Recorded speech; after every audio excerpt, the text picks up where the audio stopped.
Boa noite, pessoal, boa noite com muita alegria. Sejam todos muito bem-vindos. Começa agora a Luz da Palavra, glória a Deus, segunda-feira, todo mundo já no pique novamente, né? A semana comercial começa, né? E glória a Deus, né? Os comércios já estão voltando a abrir aí, então glória a Deus é uma conquista muito importante, né? Agora, antes de mais nada, quando o pessoal vai conectando aí, o que é importante, pessoal, a gente precisa continuar orando, né? Porque o que eu estava ouvindo no jornal é que assim, se as coisas piorarem, retrocede, né? Volta para a estaca que estava, né? Ou seja, lockdown, por aí vai. Estava acabando de comentar com eles aqui agora na hora do almoço, falando que em Pequim, né, parece que foi decretado lockdown. Então a gente precisa continuar em oração, né? Não dá para a gente baixar a guarda. E acho que vai de encontro com os nossos intercessores, aquilo que tem sido ministrado no curso de intercessores. Né? Intercessor não para, sábado, domingo, feriado, não tem essa, né? Satanás não chega de sábado e domingo e fala, vou descansar, volto na segunda, vou pegar um feriado prolongado, né? Satanás não faz isso, né? Boa noite, por favor. Boa noite com muito amor e alegria. Satanás não pega férias no final de semana, ele não pega férias no mês, então a gente precisa continuar em oração sempre, né? Intercessores precisam estar firmes. Então, falando do nosso país, falando, né, do mundo, do modo geral, aí a situação que está, nós precisamos estar alerta e atento a todo instante. A mim é muito, muito importante. Quando a gente vai para a luz da palavra, que é o caso do programa aqui, a gente vê que os profetas avisavam o povo. Muitas coisas que o povo está vivendo, nós somos o profeta Isaías, né, o profeta tinha avisado tempos antes. E tudo que nós estamos vivendo aqui hoje, no dia de hoje, são coisas que lá atrás os profetas nos avisaram, né? Só que muita coisa o povo não deu atenção. E isso aí, o momento que nós estamos vivendo. Mas nós temos um Deus de misericórdia, né? E glória a Deus, quando a gente clama, o Senhor, né, concede graça para cada um de nós. Então vamos continuar aí orando para que as coisas voltem ao normal em nome de Jesus. Amém? Pessoal da rádio, muito boa noite com muita alegria, glória a Deus. Quem não conhece o aplicativo da rádio, vai lá na tua loja, né, do teu celular, do teu smartphone, enfim, vai na lojinha virtual lá e baixa o aplicativo. O aplicativo é leve, não vai consumir um monte de espaço no teu celular, fica tranquilo quanto a isso. Só não tem para o iPhone, tá? O iPhone você tem que estar no site, que é o www.radiobron.com.br. Tanto um como o outro você consegue manusear no celular e deixar tocando louvor ou as ministrações. Lembrando que o nosso aplicativo da rádio, a rádio é da Hebron, uma rádio 100% Jesus, toca louvor 24 horas por dia, 7 dias por semana. Só para quando a gente entra com a transmissão ao vivo. Toda a transmissão da Hebron entrou ao vivo, a gente entra na rádio também. Amém? Então vale muito a pena, baixa o aplicativo. Quem tem um aplicativo, por exemplo, dá para você baixar aquilo que está sendo ministrado, baixar o louvor, compartilhar, dá para você fazer uma série de coisas. Então vale muito a pena, além de consumir menos dados móveis, né, para quem está usando a internet, aí, dados móveis, então vale muito a pena. Amém? Bom, deixa eu falar um pouquinho de como foi esse final de semana, pessoal. A gente teve um final de semana extraordinário, viemos, né, de uma semana de relógio de oração. A Hebron, ela tem uma marca que é o relógio de oração. Foi o primeiro propósito que começou na Hebron, foi justamente o relógio de oração. Então nós começamos a Hebron orando, né, e em determinado momento, logicamente orando, nós ficamos 24 horas aí orando, eram poucas pessoas, mesmo com os horários, né, em alguns horários específicos, a gente tinha que dobrar o turno, porque a igreja tinha poucas pessoas. Hoje, glória a Deus, a gente tem um exército de Cristo aí, mas é a marca da Hebron, relógio de oração. Muita gente quando chegava na Hebron, falava assim, eu quero participar do relógio de oração, fiquei sabendo, porque alguém compartilhou, e a gente falava para a pessoa, ela falava assim, só que tem um problema, eu não sei orar. A primeira justificativa, todo mundo falava, eu não sei orar. Eu falei, pois bem, está aí um grande momento para você aprender a orar. Porque a pessoa pensa que saber orar é pegar um papel lá, um script, né? E ficar lendo ali. Isso não é oração, né? Isso é uma reza, como a pessoa sempre brinca aí, uma reza, uma oração. O que você tem que fazer? Anotar no papel os teus pedidos de oração. Por quê? Porque às vezes a gente pega o nosso horário de oração e a gente esquece algumas coisas. Então, o papel, na realidade, é para você lembrar que você precisa orar, mas não é aquela oração, né, parecendo uma reza mesmo, não tem nada a ver, mas você vai lá com o teu caderninho, você já sabe que você vai orar, as pessoas que você precisa orar, os parentes, enfim, pela família, pela igreja, pelos sacerdotes, e você vai orando. Então, só que acontece, a pessoa tinha que fazer, o que eu vou ficar fazendo uma hora? O que você vai ficar fazendo uma hora? Primeiro, uma hora reservada com o Pai. Eu falo que é um particular que a gente tem com o Pai, porque ele para, né? Eu falo que ele para estar esperando a gente, nós marcamos um compromisso com ele. Seja meia-noite, 6 da manhã, meio-dia, 18 às 22 horas, o horário que você escolher, o Senhor está ali esperando. Você marca um compromisso com ele, não é comigo, né? com a bispa, com o bispo. É um horário que você marcou com o Senhor. Vai receber o áudio da ministração em 10, 15, 20 minutinhos. Ouviu a ministração? Você alimentou com a palavra, você vai meditar naquela palavra que você se alimentou. Aí o que você vai fazer? Nós vamos colocar louvor lá. Você vai ouvindo louvor, vai criando um ambiente de adoração. O Espírito Santo de Deus não habita no louvor, nos louvores? Então a gente cria um ambiente de adoração. Né? A gente tem que preparar o ambiente. Né? Nós estamos recebendo quem? Isso é o mais importante da nossa vida. Então você precisa preparar o ambiente. Então você ouviu a palavra, prepara um ambiente de adoração, né? Prepara, chama o Espírito Santo de Deus, a glória de Deus, para dentro da tua casa, para dentro do teu quarto. Você ouviu ali, começa a adoração, depois na sequência, ouviu, sei lá, 4, 5 louvores, você faz, pega aí 20 minutos, meia hora, vai tanto que você precisa orar, ou você, né, se dispôs a orar. E aí você vai, paizinho querido, né, coloca diante do Senhor as suas petições. O que você precisa fazer? Logicamente que a gente tem um problema que as pessoas, normalmente, as pessoas não agradecem nada, só chega lá para pedir, né, parece como é dizer, um fichário de pedido, né? Fala sério, todo mundo chega lá, olha, eu queria pedir isso, eu queria pedir pelo meu filho, pelo meu marido, pela minha esposa, pelo para pagar e pedir por tudo, mas agradecer, às vezes até o dia anterior que você teve, ninguém faz isso, né? Normalmente não faz. Aquele post que ficou aqui, a gente falou bastante. Isso que eu falo, imagina só se você vivesse hoje o que você agradeceu ontem. Então, olha o que o Bispo Fábio está falando, tinha um post que foi falado muito aqui no Hebron. Né, o Bispo Fábio está falando e é muito importante. Eu posso dizer assim: imagine se você fosse viver hoje o que você orou ou agradeceu ontem. Sim. Vamos dizer, o que agradeceu ontem, né? Você pode até ter orado, mas não agradeceu nada. O que você ia viver? Será que você ia viver alguma coisa hoje? Tem muita gente que quer ser pego de surpresa porque você não agradeceu nada. Né? Você chegou meia-noite lá, foi dormir, o Senhor te deu livramento. Meu, você está na tua cama, no teu quarto. Meu, você pode ter certeza que houve livramento. Quantas pessoas não voltaram para casa? Nós tivemos aqui. Não é? Nós tivemos aqui, foi contado o testemunho. Nós tivemos aqui, nós estávamos dormindo, porta aberta, portão aberto. Isso depois da 1h da manhã. O policial só entrou aqui, era 4h da manhã. Então você vai ficou mais de 3 horas e pouco aí, tudo aberto. E aí a gente foi surpreendido com, glória a Deus, não com o marido, com o policial, mas a preservação do Senhor. Mas glória a Deus que todos os dias nós agradecemos. Então, se o Senhor não vigiar a casa, como diz a palavra, em vão vigia o sentinela. Né? Então nós temos que glorificar Deus todos os dias nós temos livramento. Às vezes você está na tua casa também, deixou a porta aberta e você fala, bom, não aconteceu nada, abriu no outro dia. Não, o Senhor te livrou. Talvez o cara fosse passar lá, tentar de porta em porta. Outro dia eu estava vendo um vídeo no jornal, e o bandido, a policial estava acompanhando aquele monitoramento de rua, né? Uma cidade, não sei se era Campinas, acho que era Campinas. E o que ela fazia? Ela ia olhando, ela foi aproximando a câmera lá, né? Caso devia ser provavelmente no centro, né? Para ter tanta câmera, tinha que ser no centro, né? E ela foi focando. E ele ia assim, ó, de porta em porta ele mexia nas fechaduras. Para ver qual que estava mais fácil, qual que não estava, e é isso aí. Então você imagina, o camarada passou aí no portão aberto, meu amigo, né? Pô, tudo que ele está precisando é uma facilidade. Encontrou o portão aberto, tem mais facilidade do que essa. Isso estavam os carros na garagem, moto, quer dizer, o cara podia ter empurrado a moto e levado a moto, não é? Não precisava nem ligar ela. Então, glória a Deus que nós temos ao Senhor.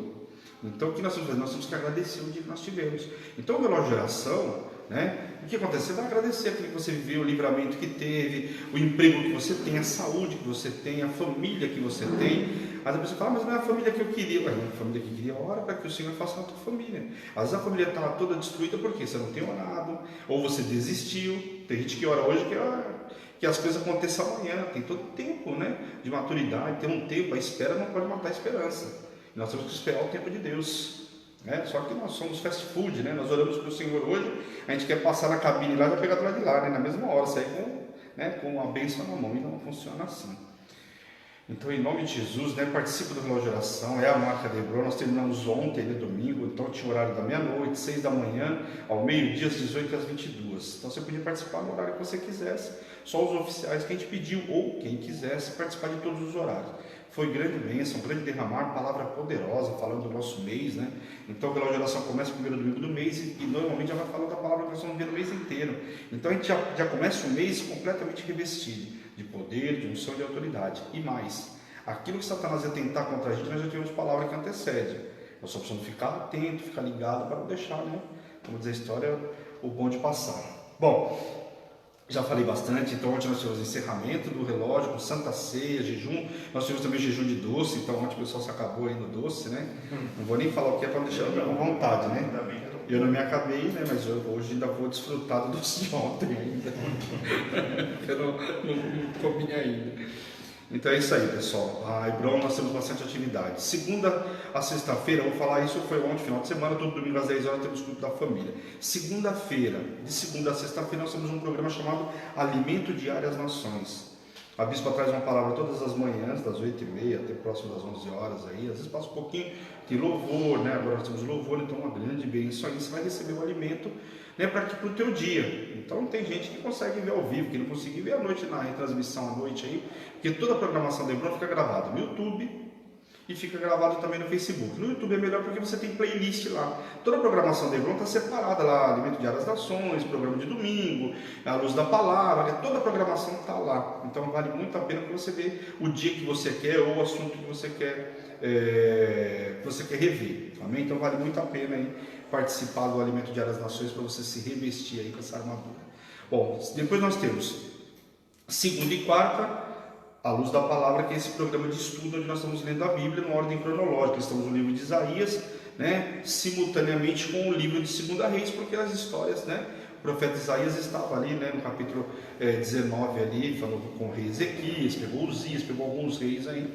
Então nós estamos lendo o livro de Isaías, vamos até o final, depois vamos pegar outros profetas aí também. Então convido você a participar com a gente toda segunda e quarta-feira, das 7 até as 8 da noite, de segunda e quarta. Quando tem proposta, a gente entra 10 minutinhos, mas também não é nada, né, de diferente.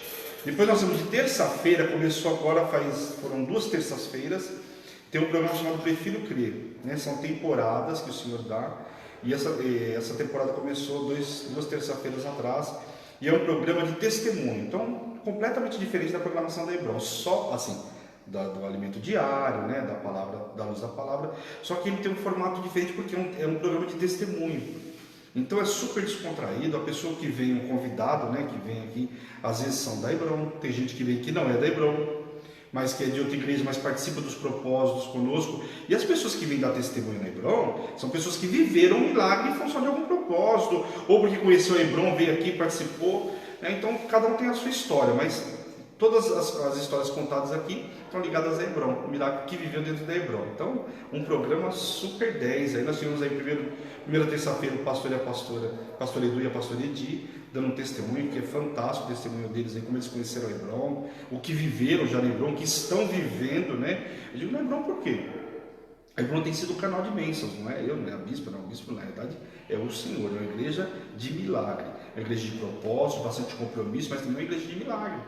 Então as pessoas querem viver milagre, mas não querem ter compromisso com Deus. Vem ter compromisso com Deus aqui na Hebron, você vai ver o quanto que Deus vai fazer na tua vida. Tem muito testemunho aí. Depois a Rô veio na terça-feira passada e o convidado de amanhã, eu não sei. Você sabe, bispa? Também não sabe. A bispa não está aqui para falar, ela deve estar aí, né? Acompanhando, acho que é simultâneo. Amanhã pode ser que seja simultâneo. Ah, tem um detalhe. Tem programa também simultâneo. Às vezes a pessoa está fora de São Paulo. Como nós somos uma igreja virtual, tem gente espalhada no mundo inteiro. E por conta, às vezes, do coronavírus, tem gente que não pode vir. A gente faz simultâneo. A pessoa entra no Face aí também com a gente e vai aparecer as 2 pessoas na telinha aí. Então vale muito a pena. Amanhã, 3 horas da tarde, eu espero vocês aí. Vamos ver quem vai ser o nosso convidado especial aí. O primeiro convidado especial é o Senhor. Depois nós temos a bispa e o outro convidado aí, o entrevistado.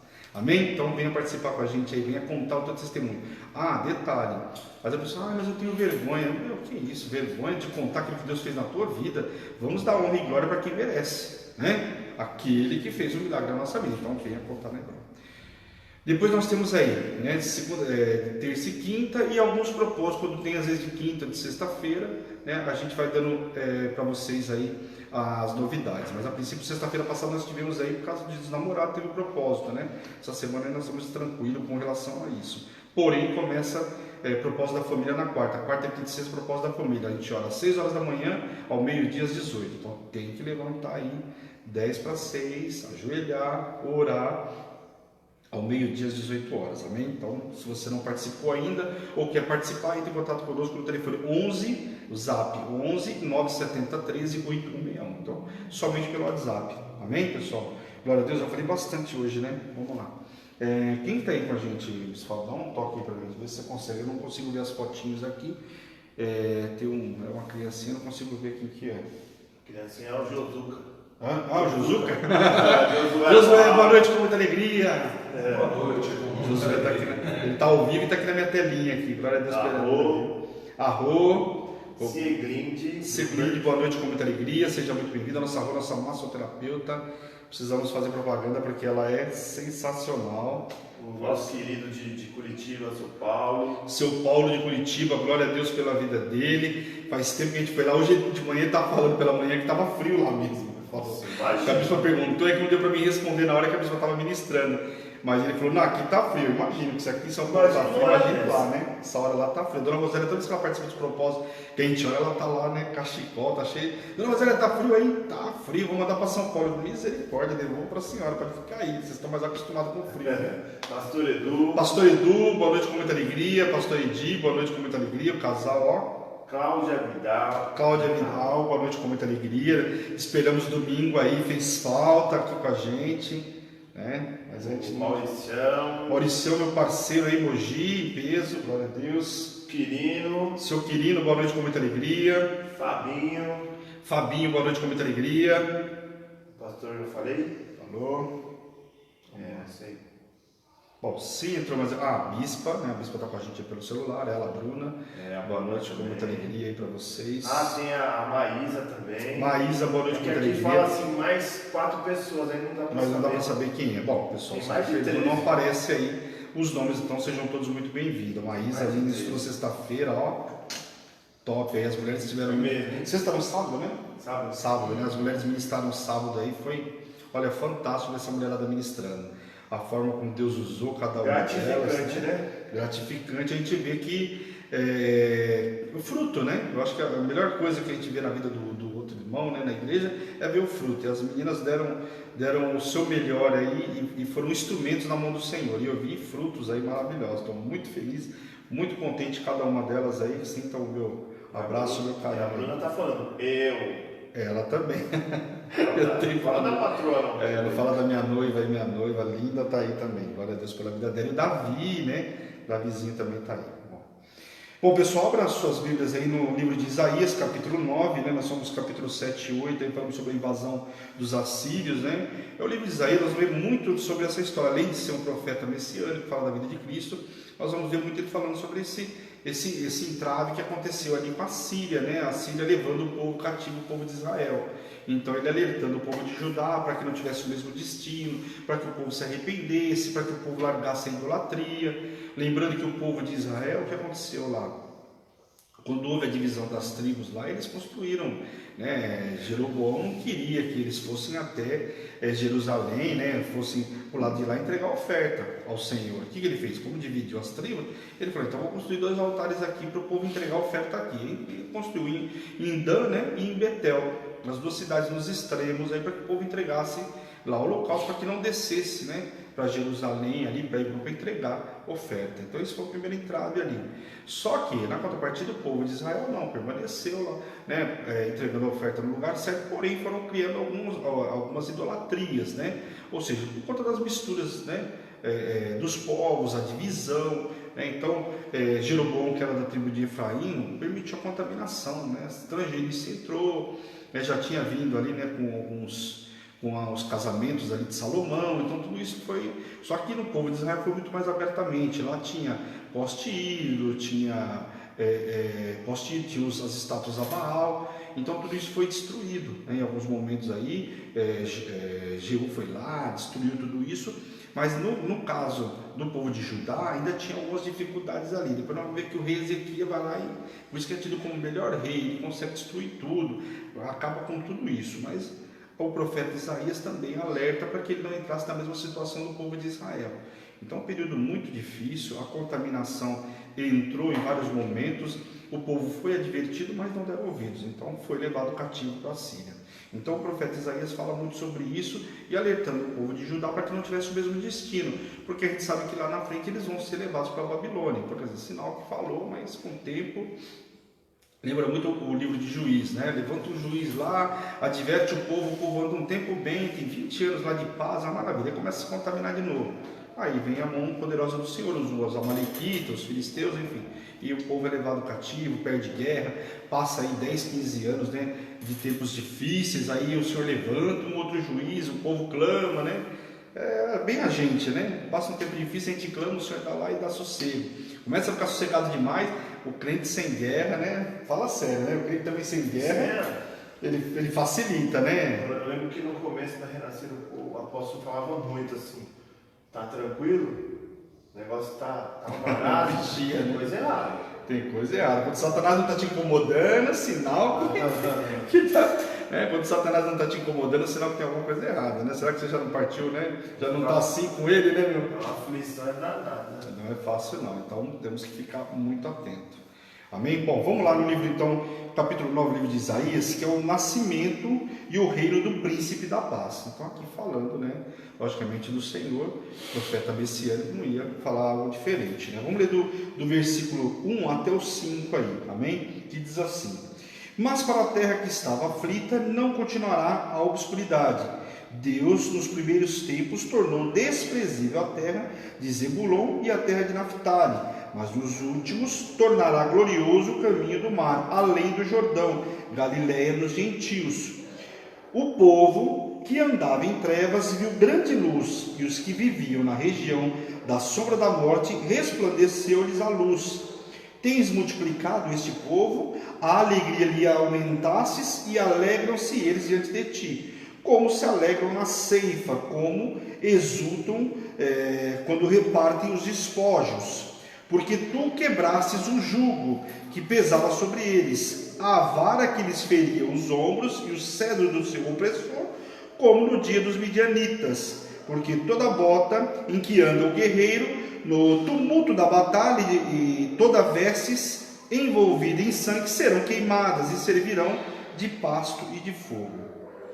Por quê? Aí falando lá já de Cristo, aqui já está falando de uma profecia de algo lá na frente, que era o que viria a Páscoa com o nascimento de Cristo, porque o menino nos nasceu, um filho se nos deu, o governo está sobre os seus ombros.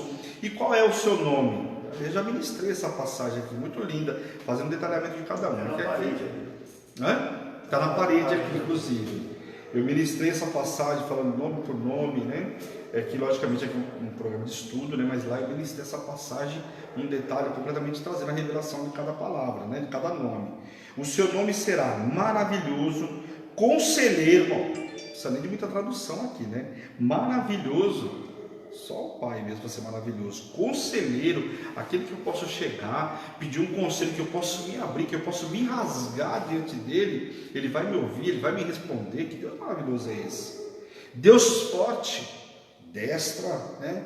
Quando eu preciso daquele que resolve, que decide, é o Senhor. E Davi experimentou muito esse Deus forte. Venceu muitas guerras para Davi. Davi chegava várias vezes lá depois de Ziclac, como é que ele fala? Deus, eu vou perseguir esse povo, vai alcançar. Ele perguntava tudo para o Senhor, e o Senhor ia lá e dava vitória. Deus mostrou muito e atuou muito na vida dele, de vários outros, mas estou usando o exemplo de Davi, né? Deus forte, Pai da eternidade, aquele que nos garante, né, uma vida eterna, que vai além, né, de toda a parte física, né? A gente estava falando na sexta-feira, no Dia dos Namorados aí, né, quando teve o evento aqui à noite, o culto, e ela falou, né, ela estava falando para o bispo Fábio, ela fala assim, nosso casamento não é até que a morte separe, é até a eternidade, o Pai da eternidade nos garante isso. Nós vamos muito lá para junto do Pai, né, quer dizer, não acaba ali quando, né, tem a morte física, misericórdia. Príncipe da paz, aquele que coloca a paz onde não existia, né, onde você vê, às vezes está com o coração duro, às vezes ele está passando por algumas situações, por algumas provações, né? Parece que ele tem açoite de quanto é lado, parece que o mar está agitado. Você fala, dessa vez as águas vão submergir, quer dizer, eu vou ser afundado. Você começa a ficar desesperado, aí vem o Senhor, parece que coloca uma calmaria, né? Você vê aquela tempestade toda, o Senhor pega a mão e fala, que haja paz. Príncipe da paz, coloca a paz em todas as situações. Nós vivemos aí, ó, pega aí os últimos mais de 60 dias, que nós devemos estar nesse problema, mais de uns 80 dias mais ou menos, né? Quase 90 dias nesse problema aí de pandemia, e a gente vê o Senhor, né, controlando, né, colocando paz para servo de Deus. Muita gente desesperada sem saber o que fazer, e aí o Senhor pega o servo de Deus e fala, você crê em mim? Creio, Pai. Ele vai lá e coloca a paz. Gente que estava desempregado, você olha para a pessoa, está desesperado? Não estou esperando no mundo, eu estou esperando no Senhor. Aí você vê o Senhor sustentando, o Senhor fazendo. É algo, olha, só experimentando mesmo. A gente tem vivido, eu vou falar para vocês, eu tenho vivido muito mais milagre agora nessa pandemia do que eu vivi do começo do ano até agora, acredite se quiser. Não falta nada. Eu estou vendo o Senhor sustentando em tudo e fazendo sobrenatural em algumas situações que, quando a gente começou, inclusive, nós ficamos 40 dias orando aí, 24 horas por dia, cada uma hora tinha alguém orando. E nós estávamos orando lá, e uma das coisas que estava nas metas de oração para os intercessores era poder financeiro. Só que o poder financeiro não é você ter o dinheiro no bolso, é você comprar sem ter dinheiro, né? Você conquistar algumas coisas que o seu dinheiro não compraria. Poucas pessoas experimentaram o que é isso. E eu posso garantir para vocês, eu já fui marcado nisso, né? Onde eu fiz aquisições que o meu dinheiro jamais seria capaz de me dar. As minhas posses, as minhas condições não me dariam. Então eu já fui muito marcado nisso. E isso nós oramos aqui com os intercessores. Então quando a gente vê o Senhor, o príncipe da paz, colocando paz onde não existia, né? Acabando com toda a tempestade, com todo tumulto, e nos dando um poder financeiro, nos dando um poder para enfrentar a pandemia, nos blindando. Ontem nós participamos da ceia, né? O corpo e o sangue de Cristo está passando. O antídoto contra a morte nós já tomamos. Então Jesus, né? Fala sério. Eu falei que ali ia ter o 5, já estou tendo 7, né? Então vamos lá. Para que se aumente o seu governo e venha a paz sem fim, e sobre o trono de Davi, sobre o seu reino, para o estabelecer e o firmar mediante o juízo e a justiça, desde agora para sempre. O zelo do Senhor dos exércitos fará isto. Amém? Aleluia. Bom, aqui vamos lá começar desde o versículo 1, porque ele está falando aqui sobre Zebulon e Naftali. O que acontece? Os antigos assentamentos tribais, né, das tribos aí, tanto de Zebulon como Naftali, quando a gente vê lá em Josué, quando começa a dividir as tribos, né? Lembra que lá começa a haver a divisão das tribos? 2 tribos ficaram para cá, 2 tribos e meia, né? Ruben, Gad e a meia tribo de Manassés ficou aqui no Jordão, e os demais passaram, né? Passaram por Jericó e depois foram conquistando todas as terras e houve a divisão.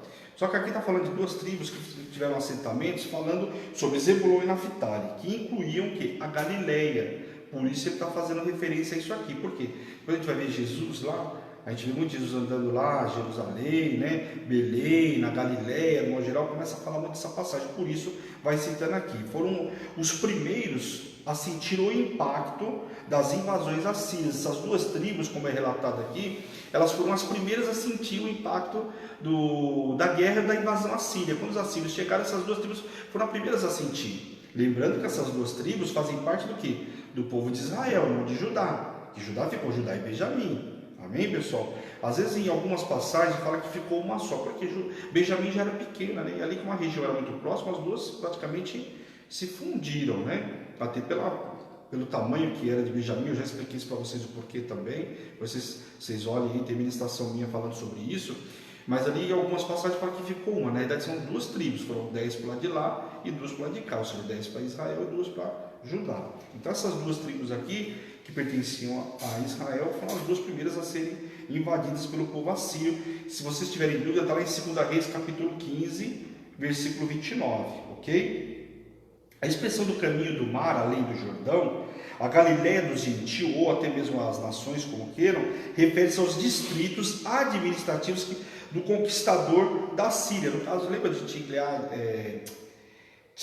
Tiglat-Pileser III? Ele invadiu e usou essas 2 cidades aqui como cidades administrativas. Então quando você vai lá em 2 Reis, capítulo 15, versículo 29, você vê que ele começa a falar que ele pegou algumas cidades. Muitas cidades naquela época tinha aquele negócio de cabo de guerra. Então uma hora o povo sírio dominava, outra hora o povo de Israel ia lá, pegava essas terras de volta. Então esse entrave teve muitas vezes, inclusive eles falam, olha, conquistamos as terras tal. Por quê? Quando o povo houve a divisão das tribos, a divisão das terras, o que houve? Algumas terras o povo não conquistou mais porque estavam cansados. Se você for olhar a Bíblia, começar a ler a história toda, o povo poderia ter conquistado até mais terras. Mas o povo em alguns momentos também já estavam cansados, deixaram inclusive o povo na própria terra, porque era para ter expulso todo mundo. A ordem do Senhor era para tirar o invasor de lá. Só que em alguns momentos, qual era a justificativa do povo hebreu? Né? O povo israelita falava que deixa o cara aí, o camarada vai trabalhar para mim, vai pagar tributo. Só que não era aquilo que o Senhor tinha falado. Por quê? Porque essa situação ia trazer o quê? Contaminação. Então o cara ia trazer muito mais contaminação do que ajudar a trabalhar ou até mesmo pagar imposto. Então uma situação bem complicada aí.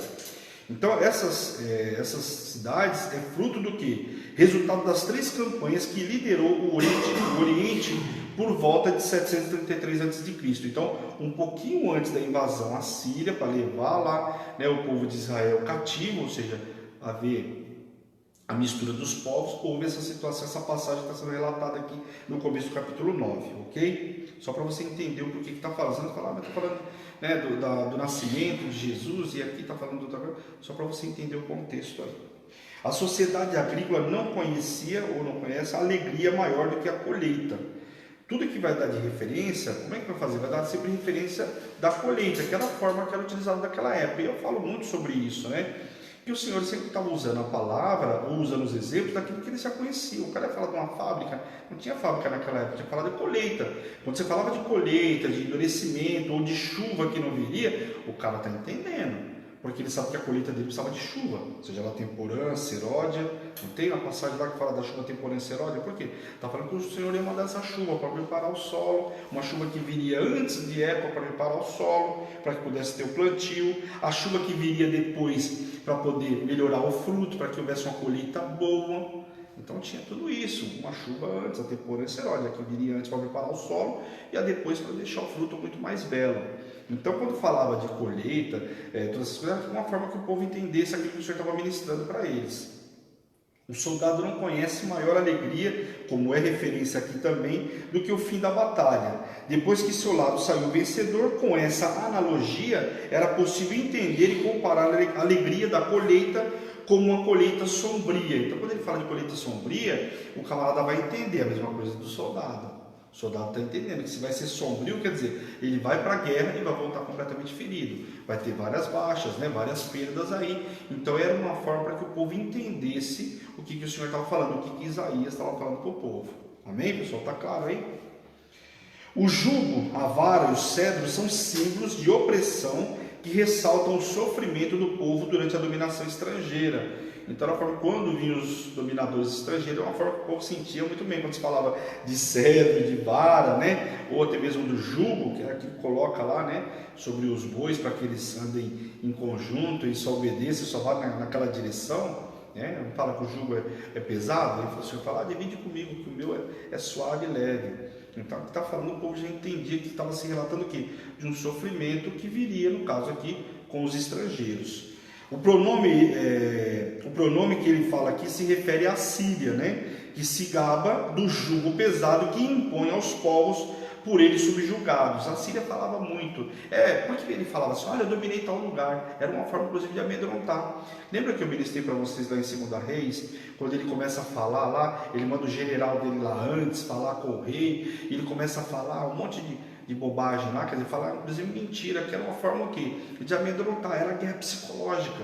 Uma das coisas que se usava muito naquela época era guerra psicológica, o cara estava sitiado, sitiou o camarada lá, o cara está dentro do templo, não pode sair, não pode fazer nada. Então o cara começa com aquela guerra psicológica, o camarada desistir. Se ele puder vencer na guerra psicológica sem precisar lutar, muito melhor. E é uma arma que Satanás usa muito, para tentar vencer a gente nessa guerra psicológica. Aí você fala assim, perdi a guerra. Você vai, mas você se feriu? Não, mas perdi a guerra. Por quê? Satanás usou a guerra psicológica, te tirou de combate. Então nós temos que tomar muito cuidado com isso. Amém? Então ele se gabava aqui de ter as cidades, né, ou os outros reinos subjugados a ele. Então por isso que ele fala do jugo, de tudo isso, porque ele usava isso para amedrontar o povo aí. E o dia dos midianitas é uma alusão à derrota de Midian, né? Que a gente vê lá, a gente vai ver inclusive agora no caso de Isaías capítulo 10, vai relatar novamente essa palavra que também está lá no livro de Juízes. Então nas 2 passagens fala sobre isso. Amém? Os exércitos assírios eram notáveis pelo ruído e pela marcha de inúmeros pés. Quer dizer, o cara batia o pé lá, você imagina, pelo número de gente que tinha, de exército, dominador, então fala aqui, o cara está marchando, é como se você sentisse o barulho ali, Satanás batendo o pé realmente para já assustar o povo antes. Vestidos que rolavam no sangue de batalha, passados, eram tática proposital para assustar os inimigos numa batalha iminente. Então os caras batiam o pé, faziam de tudo que era o quê? Para assustar o oponente. As vestes manchadas de sangue, o cara matou todo mundo, esquartejou todo mundo. Olha como que Satanás usa. Como que os estrangeiros aqui usavam naquela época para amedrontar o povo inimigo, para tirar o cara de combate. Presta atenção. Todos esses emblemas de guerra serão incinerados quando chegar o dia que o Filho, no caso Jesus, começar a reinar. E por isso que vai falando aqui. Amém? Depois fala, o Filho é o verdadeiro príncipe, aquele com o direito a reinar e que pronunciará a paz. Os 4 pares de nomes julgam aspectos da divindade e da humildade de Jesus. Junto a ele, asseveram a dupla natureza do Salvador. Ele é Deus feito homem. E aí os nomes eu já fui passando para vocês, cada um deles aí na leitura. Amém, pessoal? Tá claro aí? Então começa falando, antes de falar do nascimento de Cristo, ele vai falando sobre a situação que antecedia, né, todos esses fatos aí. Profecia contra o reino de Israel. Vamos ler do versículo 8 até o 12 aí, que diz assim: o Senhor enviou uma palavra contra Jacó, e a ela caiu em Israel. Todo o povo saberá, Efraim e os moradores de Samaria, que se ensoberba e a altivez do seu coração dizem: os tijolos ruirão por terra, mas tornaremos a edificar com pedras lavradas, e cortaram-se os sicômoros, aquelas madeiras lá, né? Mas por cedro os substituiremos. Portanto, o Senhor suscita contra ele os adversários de Rezim e instiga os inimigos. Do oriente vêm os sírios, do ocidente os filisteus, e devoram a Israel a boca escancarada. Com tudo isso, não se aparta a sua ira, e a mão dele continua ainda estendida. Então, aqui está falando de alguns opressores que viriam contra o povo por conta da desobediência. Então, aqui trata-se do quê? Do juízo contra o reino do norte, ou seja, falando do reino de Israel, que ele fala de Efraim e fala lá do reino do norte, porque fala da capital Samaria. Então, lembrando, Israel, capital Samaria, reino do norte, lá da tribo de Efraim, que era Jeroboão, reino do sul, no capital Jerusalém, amém? Só que aqui tinha capital política e religiosa, como eu já ministrei para vocês. As acusações e as sentenças dessa sessão indicam que o Senhor é tanto juiz quanto executor. O mesmo que julga, vai lá e executa também. Então a gente sabe que o Senhor é bem assim. E por isso foi usados muitos povos aí para colocar o povo de Deus no lugar. Usou muitos estrangeiros aí para colocar o povo de Deus no seu devido lugar. Por quê? Porque o povo se perdia e por aí ia, né? Em algumas traduções, inclusive, dizem que os ladrilhos caíram, ou seja, são paredes de tijolos de argila comuns no Antigo Oriente, no Antigo Israel, no caso do Oriente lá, né? O povo planeja aumentar a sua suntuosidade de suas residências, quer dizer, tudo que eles queriam. Lembra do povo de Israel, a soberba, quer dizer, o povo queria construir, os nobres lá cobravam mais impostos, né, quando deveriam ajudar os pobres, eles pesavam muito mais a mão. Salomão, depois que morreu também, o filho dele, Roboão, tentou fazer isso, e foi por conta disso que perdeu, né, o reino, ou seja, dividiu o reino justamente porque ele quis pesar a mão. Os anciões falaram para ele: olha, faz o seguinte, Roboão, teu pai cobrou muito imposto, porque precisava construir o templo, né, do Senhor, depois ele precisava construir os palácios, mas agora está tudo construído, tira a mão, tira o pé do acelerador um pouquinho. E o que ele fez? Foi lá e foi ouvir os amigos de infância. Os amigos de infância: faz o seguinte, já estava ruim com meu pai, depois comigo vai ser muito pior. E aí ele foi lá e falou que comigo vai cobrar muito mais. E aí gerou toda aquela confusão entre Jeroboão na história aí, e houve a divisão das tribos aí. Então, olha só como que era ali. Aqui o que o pessoal estava preocupado? Em aumentar só os seus bens lá e tudo mais, não estava preocupado com pobre coisa nenhuma, né? Ignorando o fato de que o Senhor está prestes a destruir suas habitações no momento em que executar o juízo pelos pecados do povo. Quer dizer, o povo esquece que daqui a pouco o Senhor ia, com a mão poderosa, ia resolver essa situação, né? E aqui fala, inclusive, que não só juiz, como executor. Os adversários aqui são os assírios, né, que foram usados pelo Senhor para castigar o reino do norte. Os sírios habitavam ao leste de Israel e os filisteus ao oeste, por isso que fala das duas aí. Quando o Senhor disse que cortaria a cabeça e a cauda, significa que se aplicava a todos os líderes, ou seja, tanto o ancião, que é o cabeça, como o profeta que ensina a mentira, seria a cauda. Então, quando ele fala que cortaria aí não só a cabeça como a cauda, ele está falando dos anciões, né, o povo mais antigo, mais sábio lá, né? E também falando dos profetas que estavam ensinando a mentira. E se a gente pegar o reino de Israel, tinha muito disso. E em alguns momentos, inclusive, o Senhor teve que pedir para vir um profeta de Judá. Olha, vai lá de Jerusalém, manda um profeta lá, porque não tinha um profeta em Israel que pudesse servir. Estavam todos corrompidos, contaminados. Olha, tem uma passagem, inclusive, aí que teve um profeta que até perdeu a vida. Foi dar ouvidos para um profeta de Israel e perdeu a sua vida. Ah, Deus castigou. Mas não é que Deus castigou, a ordem do Senhor foi muito clara. Às vezes esquece, presta atenção na ordem do Senhor. A ordem do Senhor foi: vai lá, faz isso, isso, isso, fala com o camarada lá, volta, mas não se alimenta lá. O outro profeta ficou sabendo que tinha um profeta de fora, foi lá chamar o cara: não, vem aqui na minha casa, vem aqui, vem comer comigo, o Senhor mandou que você comesse comigo aqui. Pois ele comeu lá. Quando ele saiu, o leão deu ele. Chegou lá, estava o camarada lá e o leão do lado. O leão não mata só por matar, né? Ele mata para comer. O leão não comeu ele, que era para mostrar o quê? Tinha sido o Senhor.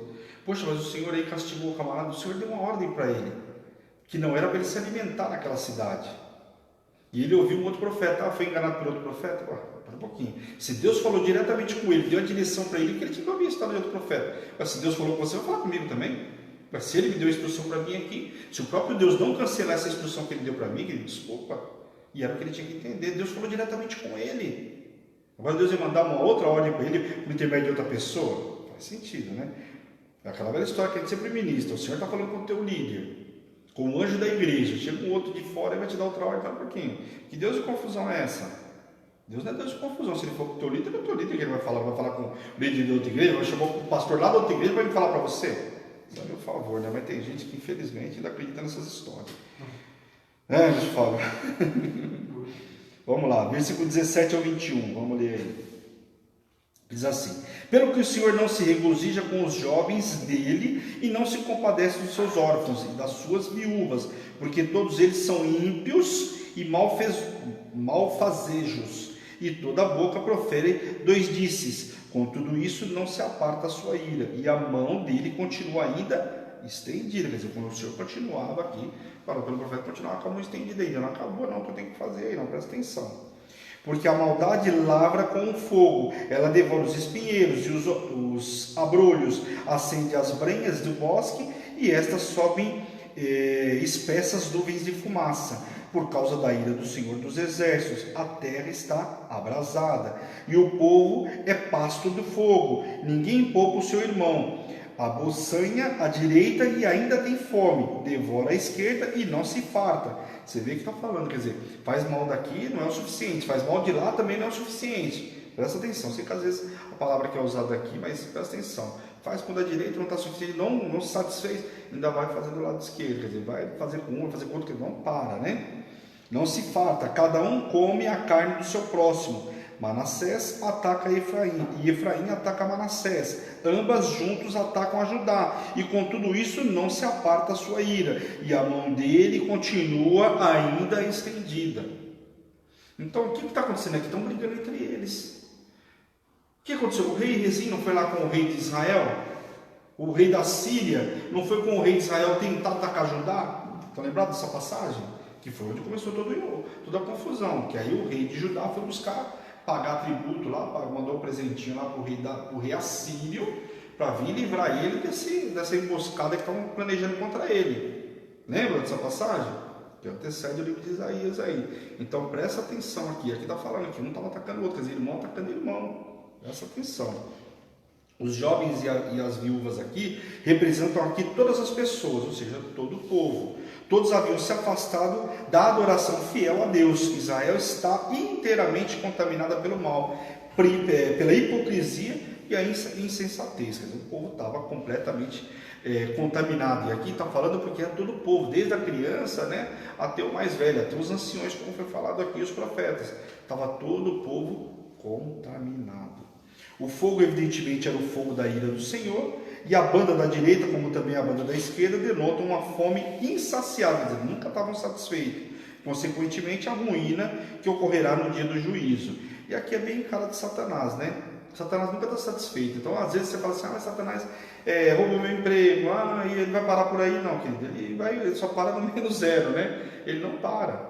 Por quê? Porque ele quer mais, cada vez ele vai querer mais. Enquanto ele não ceifar a tua vida, ele vai continuar. A primeira coisa que ele quer é tirar o quê? A tua comunhão com Deus. Uma vez que ele tirou a tua comunhão com Deus, as demais coisas é muito mais fácil. Ué, como que você está revestido? Como você vai clamar? Como você vai fazer alguma coisa? Você deixou passar, ele roubou a tua comunhão com Deus, querido. Desculpa, boa parte aí ele já conseguiu levar. Manassés lutou contra Efraim, isso está lá no livro de Juízes, no capítulo 12, versículo 4. Lembrando que muitas profecias aqui, está falando não só a profecia falando de coisas que vão acontecer, mas também de situações que já aconteceram, e o profeta Isaías está falando sobre o juízo que viria em função dessa situação. E aqui está falando sobre uma guerra que aconteceu lá atrás no livro de Juízes. E aí é a velha história, a gente acha que a pessoa vai fazer o que quiser e que vai ficar impune. Deus é misericordioso. Uma hora, eu sempre brinco, é igual cartão de crédito. Você vai comprar lá, não pense em você, uma hora ela vai chegar para você pagar a fatura. Seja no débito automático, seja você pagar o boleto no banco, a fatura vai chegar. Então não pense em você, de Deus ninguém zomba. Não pense em você que vai fazer isso hoje e que vai ficar impune, que você está bem complicado. Então presta atenção, porque aqui nós estamos falando de uma situação do livro lá de Juízo. Quantos anos aqui não tempo para frente? Na época de Juízo não tinha nem rei. Tinha rei de outros povos, mas do povo de Israel, de Judá, não tinham. E se a gente pegar aí a monarquia, a dinastia, nós tivemos aí praticamente 120 anos, 40 anos com Saul, 40 com Davi, 40 com Salomão. Depois que houve a divisão dos reinos. Continuou a monarquia, mas acabou a dinastia. A dinastia teve só do lado ali de Judá. Né? Amém? Pessoal, tá claro aí? Depois juntas as duas tribos pelejaram contra Judá. Está fazendo alusão a essa passagem lá atrás. Vamos lá no capítulo 10, pessoal, para a gente ver os capítulos. Dá tempo da gente fazer em 15 minutinhos ali, tá bom? A gente não fica muito atrasado. Vamos ler do versículo 1 ao 4, que é praticamente continuação aí, para ver que não tem nem título, provavelmente é na sua Bíblia. Vamos lá, versículo 1 ao 4. Ai dos que decretam leis injustas, dos que escrevem leis de opressão, para negarem a justiça aos pobres, para arrebatarem o direito aos aflitos do meu povo, a fim de despojarem as viúvas e roubarem os órfãos. Olha o que está falando, quer dizer, o cara coloca uma justiça, uma lei lá para manusear a favor deles. Presta atenção. Mas que fareis vós outros no dia do castigo, na calamidade que vem de longe? A quem recorrereis para obter socorro? Onde deixareis a vossa glória? Nada mais vos restas a fazer, senão dobrar-vos entre os prisioneiros e cair entre os mortos. Com tudo isso, não se aparta a sua ira, e a mão dele continua ainda estendida. Veja que ali, ó, o Senhor está falando, se for continuar, minha mão continua estendida, só vou parar na hora que vocês pararem também, né? Na hora que vocês se encurvarem aí. Então aqui o Senhor condena os líderes que promulgam as leis que perpetuam o mal na comunidade. Quer dizer, tudo que faziam era para continuar o mal, quer dizer, visando os seus próprios interesses. Os pobres em geral são vistos na Escritura como aqueles que os justos devem demonstrar caridade genuína. Então muitas vezes está falando aqui porque o povo, né, o que se esperava das autoridades, que tivesse compaixão, que tivesse, né, um certo cuidado com o mais pobre, com o mais vulnerável, até porque a lei garantia isso. Se você for lá em Levítico, lá você vai ver que a lei tinha até um cuidado com aquele camarada que não tinha uma situação confortável financeiramente. O cara tinha ali, Ruth e Noemi se apossaram dessa situação. Lembra quando elas voltaram lá para Belém? Quando elas voltam, o que vai acontecer com elas? Vai lá, a Ruth vai trabalhar lá nas terras de Boaz, e vai cair daquilo que, vai pegar aquilo que caía da cesta dos coletores.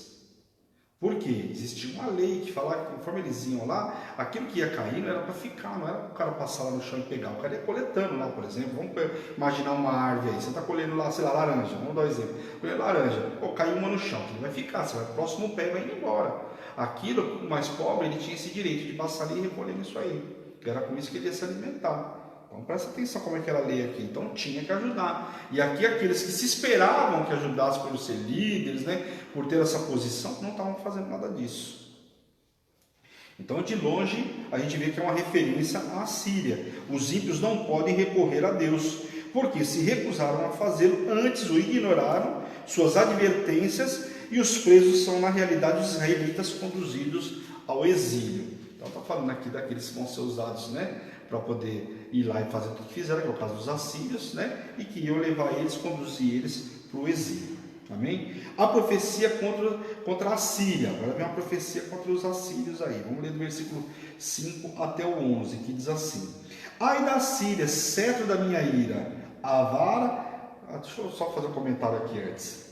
Do mesmo jeito que o Senhor usa a Síria para lá e colocar o povo no seu devido lugar, depois também vem o castigo para esses camaradas aí, né? Presta atenção. Por quê? Porque você pega alguns povos, principalmente o povo da Síria, o povo lá de Nínive, os ninivitas, eles não eram brinquedos, hein? Eles tinham uma fama, inclusive, de matar os camaradas. A gente vê muitos povos naquela época que tinham formas de matar o povo inimigo. Tipo assim, eles não davam como se fosse hoje dar um tiro no cara. Não, vai lá, enfia a faca aqui, deixa o cara sangrar, no outro dia lá, corta mais um pouquinho. Eles mutilavam as pessoas. Então tinha uma forma muito dura, como se fosse uma mutilação, estou dando exemplo para você entender. Então eles tinham muito essa forma de usar lá nas guerras. Então era um pouco por isso que Jonas não queria ir para lá, né? Quem não queria ir para lá? Porque ele sabia, a fome dos camaradas sabia que eles eram inimigos do povo de Deus, né? Então o que acontece? Vamos lá. Ai da Síria, cedro da minha ira, vara, né? A vara em sua mão é instrumento do meu furor. E envio-a contra uma nação ímpia e contra o povo da minha indignação. Da minha indignação lhe dou ordens, para que dele roubem a presa, e lhe tome o despojo, e o ponha para ser pisado aos pés, como a lama das ruas. Ela, porém, assim não pensa, e o seu coração não entende assim. Assim não pensa, o seu coração não entende assim. Antes intenta consigo mesma destruir e desarraigar não poucas nações, porque diz, não são meus príncipes todos esses reis? Todos esses reis, quer dizer, era uma forma de soberba que tinha da Síria aí, que dominou vários reinos, né? Não é o Calno, não é o Carquemis, não é Amate ou Arpade, ou Samaria como Damasco? Damasco, capital da Síria, e Samaria, aqui já falamos das duas cidades aqui próximas, que seria Damasco, capital da Síria, e Samaria, capital de Israel. Porventura, como fiz a Samaria e aos seus ídolos, não faria igualmente a Jerusalém e aos seus ídolos? Então, olha a afronta que aqui está falando. Da mesma forma que a Síria se gabava de ter feito com vários outros povos, que fez inclusive com a Síria, que tinha se juntado com o povo de Israel, a capital Samaria, que é isso que ele fala de Síria e Damasco aqui, não faria isso com Judá também? Só que ele não vai conseguir, mas que ele tentou fazer, ele tentou. Então, assim, aqui ele está falando exatamente daquilo que era o objetivo dele. Qual era o objetivo dele, dos assírios? Arrogantes, era continuar sua trajetória de conquista ininterrupta. Porque eles continuavam, quer dizer, eles tinham vencido alguns povos ali, principalmente naquela região, e queriam continuar sua investida. E um dos próximos passos seria o povo de Jerusalém. Todavia, Deus tem outros planos para eles aí, não permitiu, inclusive, que eles fossem levados cativos. Cita algumas cidades, como Calno, Damasco e outras aqui que eu acabei de ler para vocês, pois estava assistindo uma lista de cidades que já sucumbiram aos assírios. Então, em alguns momentos, é aquilo que eu falei para vocês, veio o povo, domina, aí ele perde. Se você pegar a Babilônia, por exemplo, a Babilônia já teve o primeiro império babilônico, que diz que foi, né, também fantástico, depois perdeu a grandeza, já não era, foram outros povos se tornaram grandes também, então já não tinha mais a mesma coisa. E o segundo império babilônico, que é aquele que leva o povo cativo de Judá. Então você vê que os povos naquela época tinham uma oscilação, o Egito já foi grande, e a gente vem em determinados momentos tratando ele como se fosse uma cana velha que está lá esmagada. Por quê? Já não era mais aquela potência que era antes. Tanto que alguns povos até falam, vai chamar o Egito? Vai lá chamar o Egito, pode ir. Porque já não eram impérios importantes. A mesma coisa a Babilônia. A Babilônia vai ter o seu ápice lá, mas tem um determinado momento. Quem são a última bolacha do pacote? São os Medo e Persa, que se uniram norte e sul lá, um dominou o outro e tornaram um grande império aí. Os assírios conquistaram nações cujos deuses eram falsos e pensavam agora, é claro, né, que entrariam da mesma forma com facilidade quando lutassem contra Jerusalém e os seus ídolos. Como eles tinham lutado contra várias outras cidades com os ídolos falsos, ou seja, só existia um Deus, eles achavam que com Jerusalém eles iam fazer da mesma forma, só que se depararam com o Senhor, né? Então acharam, subjugaram Jerusalém e entraram pelo campo. Vamos lá. Versículo 12 até o 14. Por isso acontecerá que, havendo o Senhor acabado toda a sua obra no Monte Sião, em Jerusalém, então castigará a arrogância da coroação do rei da Síria e a desmedida altivez dos seus olhos.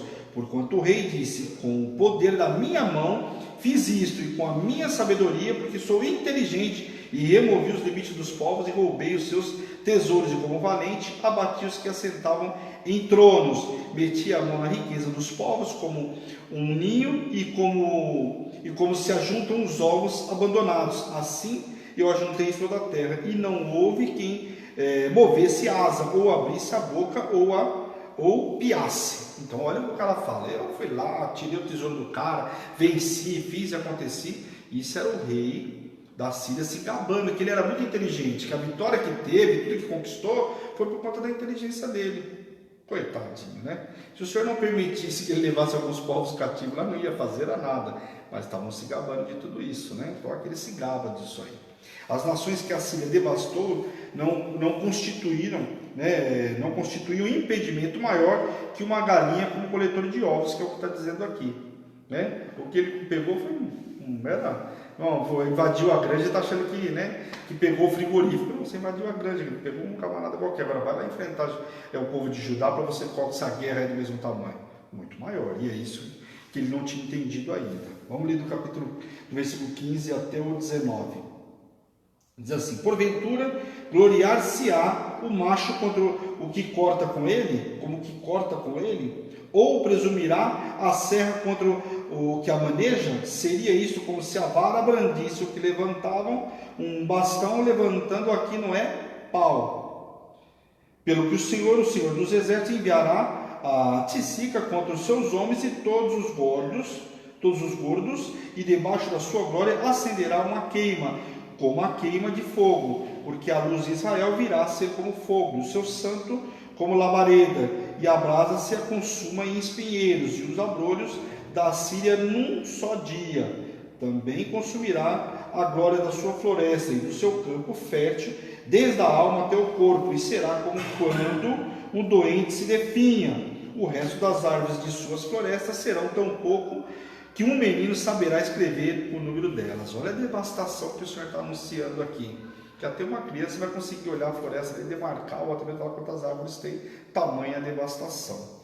Seus espinheiros e sua floresta representavam o quê? Todos os habitantes e os bens do Império Assírio. Então, fazendo analogia, lembrando sempre aqui, de uma forma que o povo entendesse. Então, por isso que ele faz essa analogia, falando de plantação, falando de tudo. Mas o que estava representando aqui? O povo assírio e os bens que eles tinham.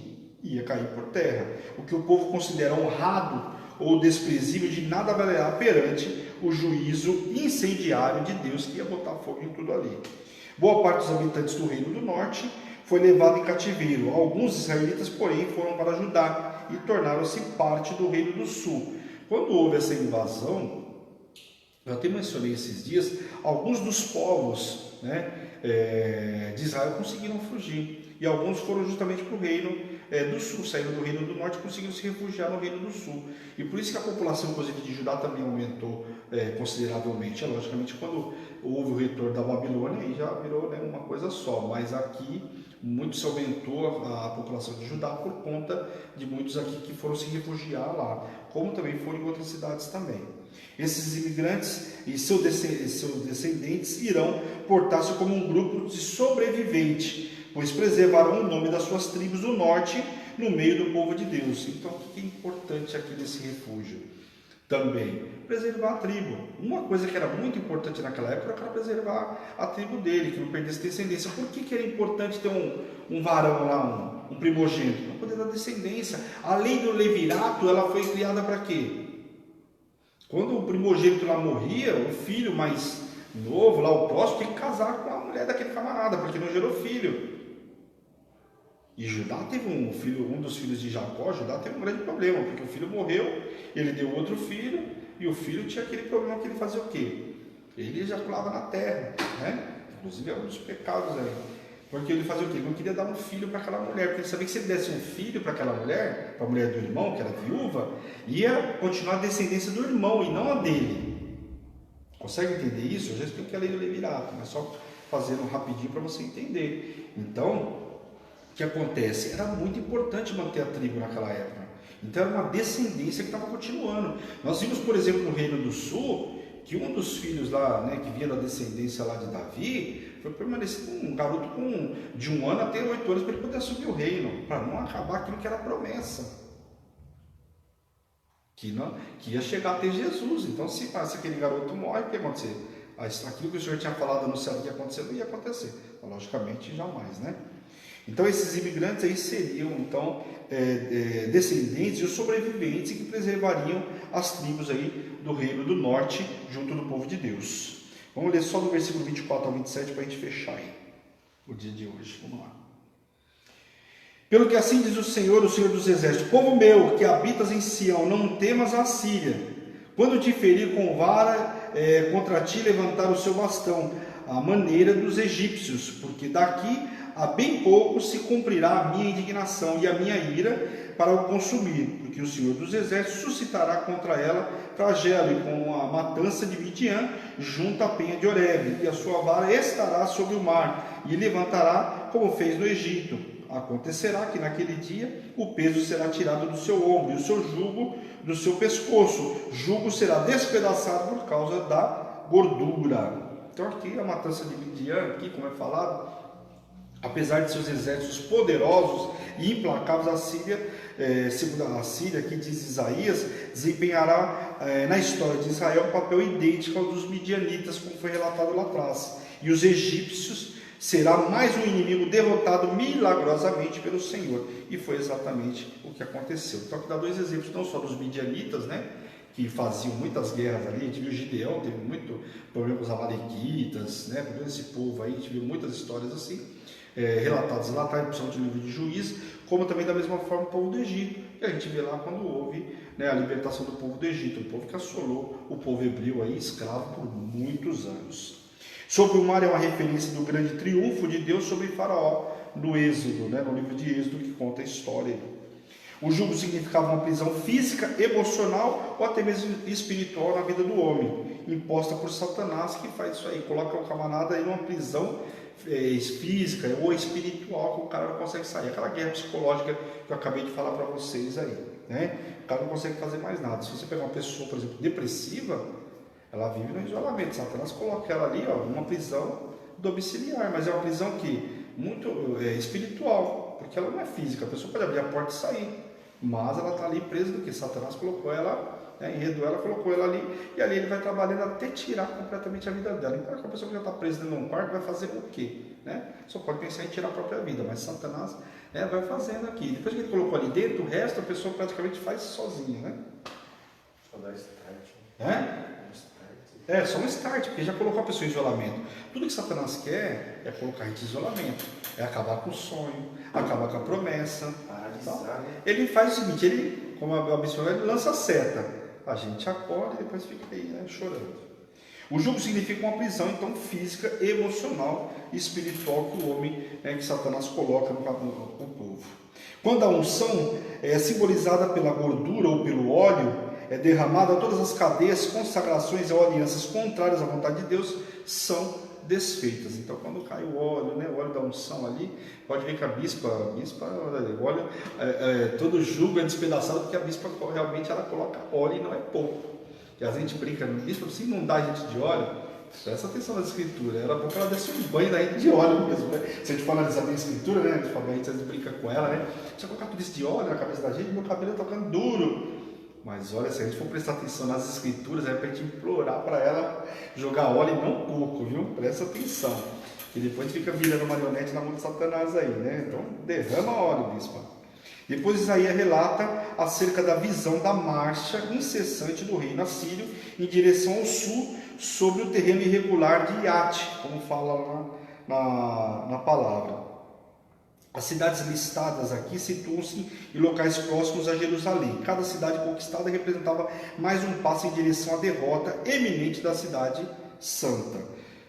Vamos ler só dois versículos aí, 33 e 34, que diz assim: mas eis que o Senhor dos Exércitos, cortará os ramos com violência, as árvores do alto porte serão derribadas, e as altivas serão abatidas, cortará com ferro as brenhas da floresta, e o Líbano cairá pela mão de um poderoso. Aleluia. Aqui o exército aproxima-se de Jerusalém, os ramos são o rei da Síria, e a espessura da floresta é seu exército. A mensagem de que Deus julgará até os instrumentos que empregou para julgar a Israel. Quer dizer, até aquilo que você usou, eu vou usar contra você. Então, isso aí termina o capítulo 10. Então, nós vamos ler capítulo 9 e 10. Na quarta-feira, a gente pega capítulo 11, o 12, aí são 6 versículos, 13. Vamos ver se a gente vai até o versículo 14, o capítulo 14 aí, na quarta-feira. Amém, pessoal? Glória a Deus. quem não entendeu ou alguma coisa não ficou clara, pode me chamar no WhatsApp aí da igreja, que é o 11 970 13 8161. Amém, pessoal? Glória a Deus. Então, bora orar? E glória a Deus, né? Que amanhã tem mais. Amanhã nós temos alimento diário das nações logo cedo. Bom, feche seus olhos por um instante, curva sua cabeça em nome de Jesus, que eu quero orar por vocês. Senhor, meu Deus, meu Pai, nós te louvamos, te glorificamos por essa noite extraordinária que o Senhor nos preparou. Pai, obrigado por essa palavra que foi ministrada, por esse estudo, Pai.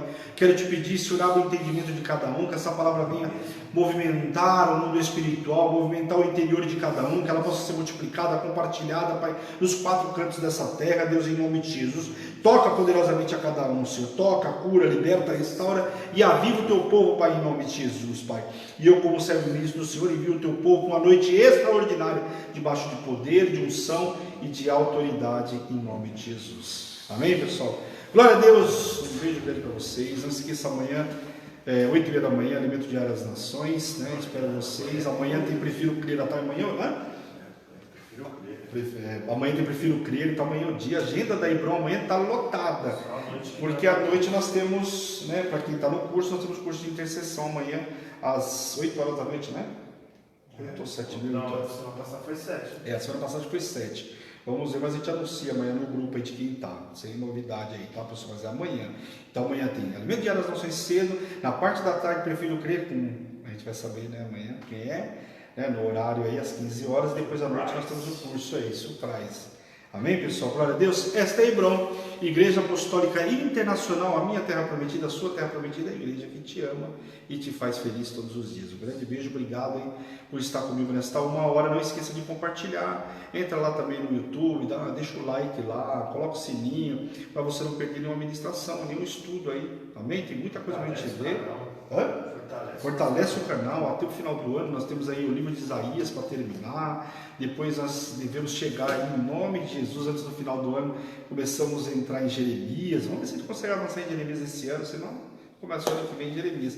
Falando do final do ano já, bispo, porque tem muita coisa para a gente ver ainda esse ano. Tem os profetas Isaías, tem alguns profetas menores, tem ainda livro de Reis que ainda não acabou, tem muita coisa aí, então fica ligadinho, amém? Um beijo grande, pessoal, fica na paz do Senhor e até quarta-feira.